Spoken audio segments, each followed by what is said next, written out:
Hello guys, welcome back to yet another video here at your favorite channel of your choice, Saint TV, in conjunction with Bnss-Bhishu Media. Yes, with Bhishu Media. Welcome back to this exciting episode of our Bhishu Reality Show. Yes, so nasi tiri kuno kuku DZ kwatiri kutaura nemadzimai akasiyana siyana tichinzwa nyaya dzakasiyana siyana dzakazovakonzeresa kuti vange vari vanopinda mubasa ravari kuita, basa rekutengesa miviri yavo. Aiwa, tinokugamuchirai. Kana usati wasubscribe, don't forget to subscribe, turn on your notification bell so that every time we upload a video you'll be notified. So nasi nakagara nemudzimai andoda kuti tinge tiri tinokurukura nawo tichinzwawo kuti zviri kuitika kwavari. Aiwa, ndichikugamuchirai mese. Garai pasi munatsoteerera tione kubatsirana nehama yedu. Vatete makadii? Super makadii. Aiwa, tinofara.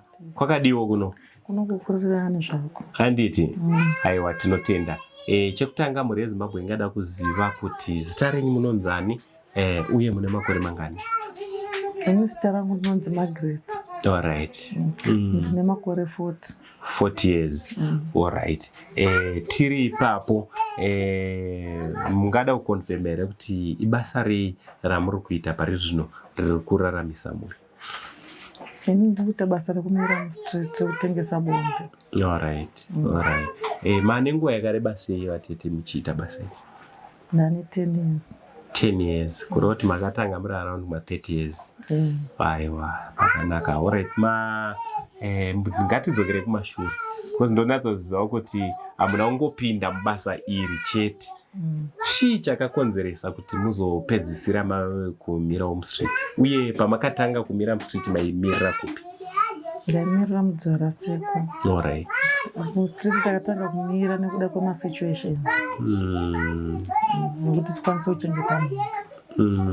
Munganatsoda kuti tsananguro here kuti situation seyakazokusaidzirai yakanga iri yei? Yekufirwa here? Yekusiyana here nababa vevana kana kuti chii? Situation ndeyekungosiyiwa kusina kana pekutangira. Makanga manetsana here kana kuti? Hangoona zvinhu. Hangoona zvinhu. Saka mamune vana vangani panguva yacho? Handina vana 4. No, vana 4. All right. Vari kuenda kuzvikoro here vana ava kana kuti vakapedza? Ndine 2 vasiri kuenda kuchikoro ne3 vari kuenda kuchikoro. All right. Vari kuenda vasiri kuenda. Vasi kuenda nenyaya yekuti chii? Vachiri vadiki. Vachiri vadiki. All right. All right. Chimbotiudzaiwo pa 10 years dzamaita basa iri, muchikompea pamakatanga nepari zvino, muchitanga mungati zvaiva neriski yakakura here kana kuti njodzi yakakura kuti ichida kuenzasana yezvino? Njodzi iripo, unosangana zvakasiyana siyana. Mwana unogona kukubvisira changu wakamushongedza zvekupfeka kuti mudzivirire, mwana unogona kukuputitsira. All right, protection. Mwana utogona kuribvisa kana kuita zvakadaro. All right. So zvichidaro imi munobva maita sei kana munhu lese atozviita ndozvatoitika? Hapana zvekuita nekuti nonguva kutongotya munhu agona ngosiya suicide. All right. All right. Yamunoti suicide ndeipi? Unogona ngosiya kubaya kana nebanga chairo. All right. Ukada kunetsana naye. All right. Imimi zvadaro munotorawo matanho api lese izvi ndozvaitika, makutozva ndozvaitika? Kazhinji tokwanisa kuenda kuchipatara mubatsirwa. All right. So vekuchipatara vanokubatsirai sei? Uye munobhadhara here kuchipatara kana muchinge masvika? Tine chipatara chedu chemasex workers chiri kuMbara chinonzi Sesha, chinobatsira masex workers. All right. All right. Dzimwe njodzi kana kuti matambudziko amunosangana nawo ndeapi muri pabasa iri? Munhu anogona kutoita akushandisa obva kutorera mari chaiyo. Okutokurobha? Anenge akupa kana kuti yawatoshanda yazvo. Kureva kuti munogona kutanga mapiwa mari and then omoita zvamunoita ochikutorera mari. Mai pamune muri musiri padhuze nepane vanhu here zvokuti mukadetsera? Dzimwe nguva togona kungotsvaga kana maghosti ekuitira patisiri padhuze nepane vanhu. Saka anobva atora advantage muri ikoko. Muchiita basa iri kubva pamakaritanga kusvika iye zvino, ndezvipiwo zvamungati izviwo ndakadzidza chino nechino nechino pabasa iri? Hapana kumbodzidza, nekuti unosangana nemasituation akashata akasiyana siyana. Unogona kungopiwa chirwere, unogona kungoitwa zvese zvese, kana kutosiya uraiwa mazuva ano masituations ariko. Saka imimi munenge musingatyi here muri pamunobuda muchitenda? Unenge watone zvendi. Alright. Ndinombonzwa kuti hanzi pane umwewo akambondi approach wachiti achindiradza chivanga chekuchekwa kwakaitwa nebhodhoro nevasikana vanotengesa mwiri. Iripo here situation yoti mimi munokwanisa kutoona kuti apa ndakufanira kuzvidhifenda? Ipapo unotomira kuzvidhifenda. Ukasatozvidhifenda ndiwo unofa kana kukwara. Nekuti unenge wakutongoita zviripo zvinenge zviripo. Saka ibasa rakaoma kai? Rakaoma masituation ekuti tinenge tichitoshaya zvekuita, asi tinenge tichitotsvaga rubatsiro rwekuti tikaonawo zvekuita tosiya zvekutengesa miri. Alright, tiri kuti tiri ipapo hamuna here rimwe basa ramunogona kuita, kana kuti zvamunogona kungava kusona kana kuroka kudii, ramungati iri basa ndinorigone? Taitomboita basa rechivhenda roro, but nesituation yamamiriro akaita nyika zvinhu zvacho hazvisi kufamba. Saka munobva matoona kuti chivhenda chacho futi. Saka hakuna here vakamboda kukubatsirai mushure mekunge vaona situation iyi yamuri? Nesituation uri kana hama chaidzo, hapana hama inombokufarira kana usina murume. Unenge wakatotukwa, wakashorwa.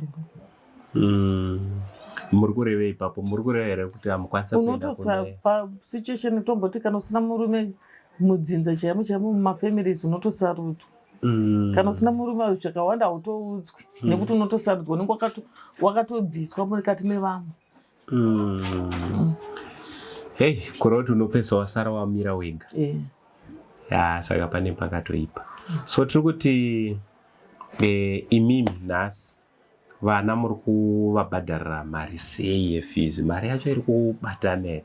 Uye pamuri kutengesa mwiri muri kuchajawo zvakaita sei? Hakuna mari kunze kwacho nemamiriro akaita nyika, totochaja mapondo chaivo chaivo.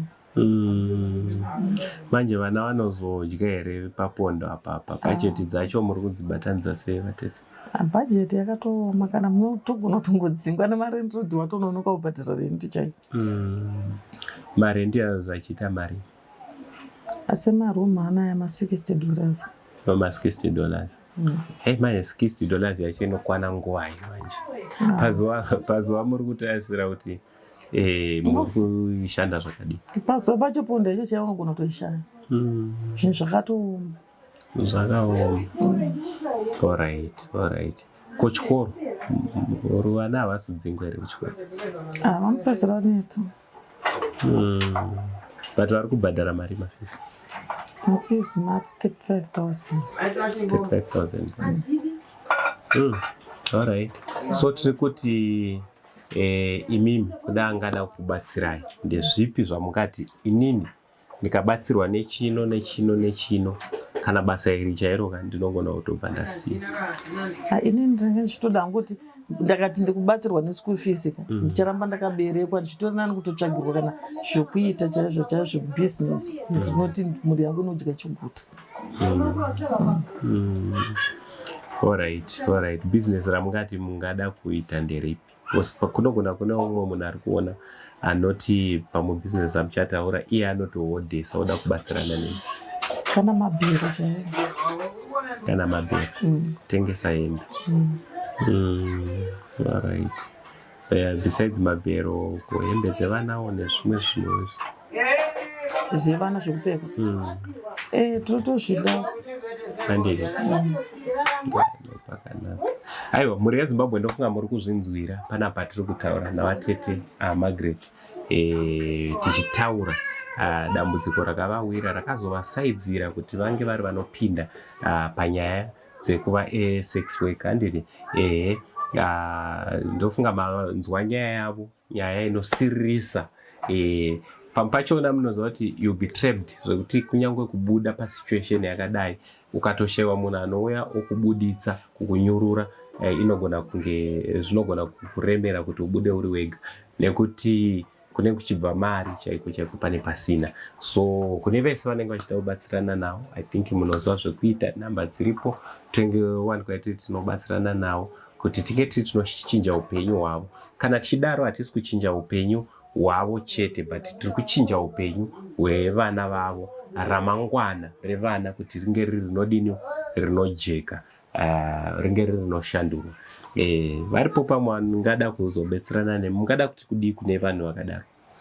Ndotokumbirawo kune vanoda kundikwanisa kundibatsirawo kuti vandibatsirawo kundipa kana mari yebhizinesi kuti nditange kuchengeta mhuri yangu ndisingaite izvo zvinotonyadzisa kana kune vana vatokorei.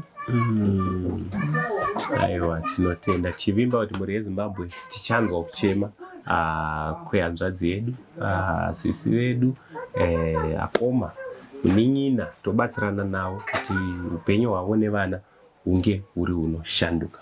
From Uncle Saint, neSaint TV crew, pamwe chete neMenas Chibanda crew, for now chiti, it's much love and God bless.